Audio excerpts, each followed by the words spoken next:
Hi friends, అందరూ ఎలా ఉన్నారు? అందరూ బాగుండాలి, అందరూ నేను కూడా ఉండాలి ఫ్రెండ్స్. ఈరోజు వీడియో ఏంటంటే నా డైలీ రొటీన్ ఎలా ఉంటుందో అయితే చూపిస్తాను. చాలా రోజులు అయిపోయింది కదా డైలీ రొటీన్ వీడియోస్ చేసి. ఇక నుంచి అయితే 2 రోజులకి ఒక్క వీడియో అన్నా అప్లోడ్ చేయడానికి అయితే ట్రై చేస్తాను. ముందైతే ఆయన ఉండేవాడు కాదు కాబట్టి వీడియోస్ తీయడం, అప్లోడ్ చేయడం, పిల్లలకి అన్నం పెట్టుకోవడం ఇదే టైం సరిపోయేది. పిల్లలకి అన్నం పెట్టేది కూడా వీడియో తీసేదాన్ని కాబట్టి టైం పాస్ అయిపోయేది నాకు. ఇప్పుడు ఆయన వచ్చాడు కాబట్టి ఎంత స్పీడ్గా వర్క్ అయిపోతుంది, వీడియో తీసే టైం ఉండట్లేదు. మార్నింగే 5:30కి లెగిస్తే ఆయన 5:30కే పీటీకి వెళ్ళిపోతాడు కాబట్టి ఆ 2 అవర్స్లో అయితే వర్క్ అంతా కంప్లీట్ చేసి వీడియో తీయడానికి కూడా బాగుంటుంది. ఆ టైంలో పిల్లలు కూడా నిద్ర లేగట్లేదు. మనం చాలా లేజీ కదా, 5:30కి ఎలా లెగుస్తాం? నేనైతే లేగలేకపోతున్నాను, అందుకే వీడియోస్ అయితే అప్లోడ్ చేయలేకపోతున్నాను.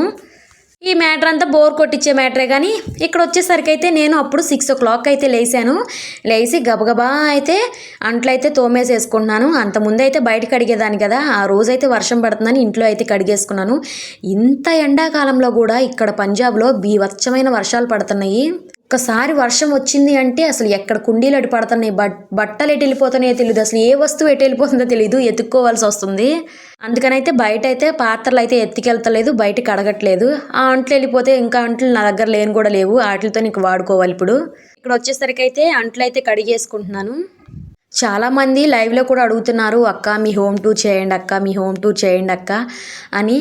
నేను చెయ్యాలి అనుకుంటున్నాను, చూద్దాం. టైం కుదిరినప్పుడు అయితే ఖచ్చితంగా హోమ్ టూర్ కూడా చేస్తాను. మార్నింగ్ అయితే మనం నైటీల్లోనే ఉంటాము, నైటీయే మన జన్మ హక్కు టైపు. నైటీ లేకపోతే నేను ఉండలేను, చచ్చిపోతాను అన్న టైపు. మార్నింగ్ అయితే కుకింగ్ ఉండిద్ది కాబట్టి అంట్లు కడుగుతూ కుకింగ్ చేస్తూ ఉంటాను. అందుకే అయితే యాప్రాన్ కట్టేసుకున్నాను, దానికి కూడా నవ్వేసేసే కాకండి, ఓకేనా. ఇక్కడ వచ్చేసరికి అయితే ఇంకా డ్రెస్ అయితే నానబెట్టేయడానికి అయితే వచ్చేసాను. నాకేంటంటే జల్దీ పని అయిపోవాలి కాబట్టి ఈ డ్రెస్ నానబెట్టేసాను అనుకో, గబగబా వెళ్ళి కుకింగ్ చేసేయచ్చు. కుకింగ్ పొయ్యి మీద పెట్టంగానే మళ్ళీ వచ్చి డ్రెస్ వాష్ చేయొచ్చు.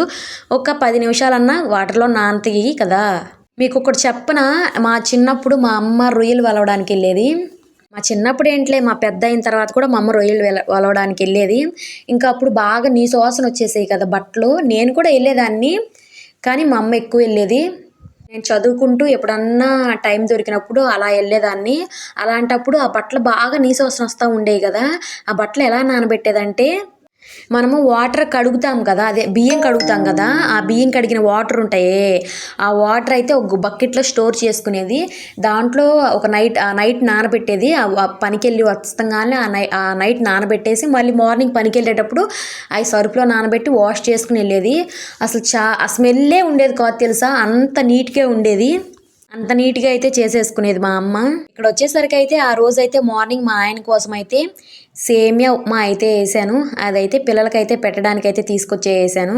పొద్దున్నే నాకు లెగవంగానే నాకు ఏంటంటే తలకాయ నున్నగా కనపడాలి, అందుకని తలకాయ దువ్వేసుకుంటాను ముందు లెగవంగానే. పిల్లలకైతే పెట్టడానికైతే 1 గంట టైం అయితే పట్టేసింది. ఆ బట్టలు గుంజలేదు ఆ టయానికి, ఇంకా అలానే తిరుగుతానే ఉన్నా పిల్లల వెనకమాల పడి. పిల్లలకి పెట్టడమే చాలా టైం అయింది తెలుసా నాకు. తర్వాత అయితే నేనైతే ఇంకా టమోటాలు, పచ్చిమిర్చి అన్నీ తెచ్చేసుకున్నాను. మా పిల్లలు వచ్చేసరికి ఇక్కడ ఏం చేస్తున్నావమ్మా అని వచ్చి చూస్తున్నారు. ఆ రోజు వీడియో పిచ్చిలో పడిపోయి మా పిల్లలకు స్నానం కూడా చేపియలేదు, చాలా లేట్గా చేపియాల్సి వచ్చింది వాళ్ళకి స్నానం కూడా. అక్కడ నా కూతురు అంటుంది, ఏంటమ్మా టమాటాలకి గ్రీన్గా ఉంది అని అడుగుతుంది. ఇంకా 4 టమాటాలు తెచ్చుకుని, పచ్చిమిరకాయలు తెచ్చుకుని, ఇంకా అదేంటంటే ఎండి చేప తీసుకుని ఆ ఎండి చేప టమోటా అయితే పులుసు పెట్టేసేసాను. చాలా రోజులు అవుతుంది ఎండి చేప పులుసు తిని. చేపలు అయితే అయిపోయినాయి. మేమైతే మార్చిలోనే వెళ్ళిపోతాం అనుకున్నాం కదా లీవు, ఇంకా ఇంకో నెల ఎక్కువ ఉండాల్సి వచ్చింది. చేపలు కూడా అయిపోయినాయి. కొంచెం ఎండినత్తళ్ళు ఉంటే అవి కూడా కలిపేసేసాను. పిల్లలకి ఎండినత్తళ్ళు అన్నా, ఎండు రొయ్యలు అన్నా కానీ ఎండి చేపలు అన్నా చాలా ఇష్టం.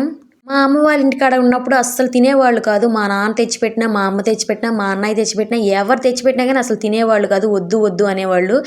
అదే ఎక్కువ దొరికినప్పుడు తినరు, తక్కువ అయినప్పుడే వాటి మీద ఆశ కలిగిద్ది అన్నట్టు ఇప్పుడే వాళ్ళకి తినాలనిపిస్తుంది. సండే చేపలు, ఫిష్ ఖచ్చితంగా తీసుకొస్తాడు. అలానే వారానికి 2 times అన్న బయట నుంచి అయితే తీసుకొస్తాడు. తెచ్చినప్పుడు అవి తినరు, అవి నచ్చవు వాళ్ళకి. ఫ్రెష్గా ఉంటే తినాలనిపించింది కదా, అవి కూడా బాగోవని పిల్లలకి కొంచెం నేను అవాయిడ్ చేస్తాను. మాంసం తింటుంటే ఎలా ఉంటుందంటే రబ్బర్ ముక్కలు నవిలినట్టు అనిపిస్తుంది ఈ పంజాబ్లో మాంసం తింటుంటే. ఈసారి ఊరికి వెళ్ళినప్పుడైతే మాంసం పచ్చడి కూడా పట్టుకుని తెచ్చుకోవాలి. మీకు ఎవరికైనా కానీ మాసం పచ్చడి వీడియో కావాలి అనుకుంటే కామెంట్ చేసేసేయండి. ఆ వీడియో కూడా రికార్డ్ చేసి నేను మీకైతే పోస్ట్ చేసేస్తాను. ఓకేనా ఫ్రెండ్స్? ఇంకా సమ్మర్ సీజన్ వచ్చింది అంటే మనకి మామిడికాయ తొక్కులే కదా, మామిడికాయ తొక్కులు ఏదో ఒక పచ్చడి తొక్కులు కావాల్సిందే కదా. ఇప్పుడైతే టమాటాలు కట్ చేసుకున్నాను, పచ్చిమిరకాయలు కూడా కట్ చేసేసుకున్నాను. ఆనియన్ మర్చిపోయాను చూసారా. తర్వాత అయితే ఒక పాత్ర అయితే పెట్టేసుకుని ఆ పాత్ర బాగా హీట్ అయ్యేదాకా చూసుకుంటాను. బాగా హీట్ అయిన తర్వాత అయితే దాంట్లోకి అయితే కొద్దిగంత ఆయిల్ పోసుకుని ఆయిల్ పోసుకున్న తర్వాత అయితే ఆయిల్ అయితే హీట్ అయ్యేదాకా చూసుకుని దాంట్లోకి వచ్చి అయితే పచ్చిమిర్చి అయితే వేసేసాను. పచ్చిమిర్చి కొంచెం వేగిన తర్వాత దాంట్లోకి అయితే ఆనియన్స్ అయితే వేసేసుకున్నాను.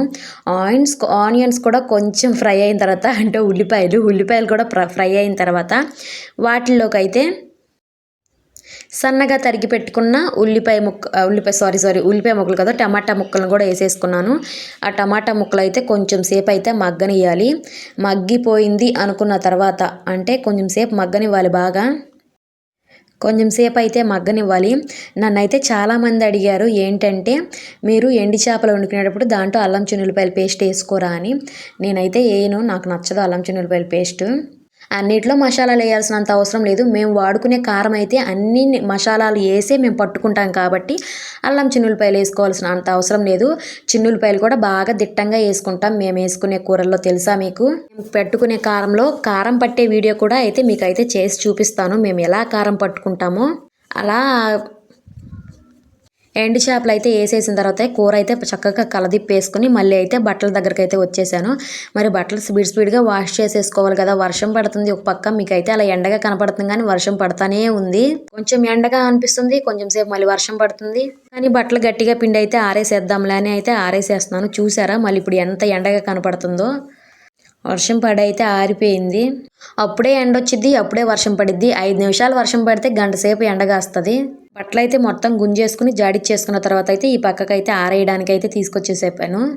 మా ఆయన ఎలా కడతాడో ఏంటో నాకు తెలియదు కానీ దండం కట్టాడంటే వెంటనే తెగిపోతామే. ఇది ఒక్క దండమే వచ్చిన కాడ నుంచి ఊడకుండా ఉంది. అలానే వెనకమాల 2-3 దండాలు కట్టించాను, అన్నీ ఊడిపోతున్నాయి. ఏం చేసేది, అంతే ఈ కాపురం ఇట్ట సాగాల్సిందే అని సాగించుకోవటమే.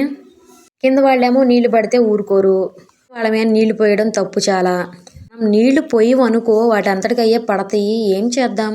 అయినా కానీ గుంజిన తర్వాత కాసేపు అయితే అట్ట పక్కన పెట్టి అప్పుడు ఆరేస్తాను. ఓకే, చాలా లేట్ అయిందని దండాల మీద ఆరేసేస్తున్నాను. గోడ మీద ఆరేస్తే మళ్ళీ వాళ్ళ మీద కింద పడతాయని. చెయ్యి అయితే అవి పిండేపాటికి భలే నొప్పి వస్తుంది. బట్టలన్నీ ఆరేసుకున్న తర్వాత నేనైతే వీడియో తీయలేదు, పిల్లలకు కూడా స్నానం అయితే చేపించేసాను. ఎందుకంటే అప్పటికే 1:30 అయిపోయింది. నైటీ అయితే గట్టిగా పిండేసి దాని మీద అయితే ఆరేసేసాను. ఏం చేసేది ఫ్రెండ్స్, మళ్ళీ కింద పడతాయా లేవా అని నీళ్లు చూసుకున్నాను. అది గట్టిగా పిండాను కాబట్టి నీళ్ళు అయితే కింద పడలేదు. తర్వాత అయితే మళ్ళీ కూర దగ్గరకు వచ్చేసాను. కూర వచ్చేసరికి అయితే ఇక్కడైతే నేను వేసిన చేప ఏంటంటే కూరలో కలిసిపోయిద్ది, అంటే మెదిగిపోయిద్ది అంటారు కదా, అలా మెదిగిపోయిద్ది. కానీ టేస్ట్ అయితే చాలా బాగుండిద్ది. ఈ కూర వండినప్పుడల్లా మా ఆయన ఒకటే మాట అంటాడు, దీంట్లో ముక్కలేవి, ఎండి చేప ముక్కలే అని అడుగుతాడు. అంటే మెదిగిపోయిద్ది కాబట్టి స్మెల్లే వచ్చిద్ది, ముక్క అయితే కనపడదు. తర్వాత అది కూడా మెదిగిపోయిన తర్వాత మొత్తం కలదిప్పేసుకుని నేనైతే చింతపండు రసం అయితే పోసేసుకుంటున్నాను. ఎండి చేపలు వండాను అంటే ఖచ్చితంగా చింతపండు రసం ఉండాలి, ఖచ్చితంగా చింతపండు రసం అయితే పోసేసుకుంటాను. వాళ్ళకైతే అన్నం పెట్టేసి అయితే కూర్చోబెట్టేశాను. మీకు నచ్చినట్లు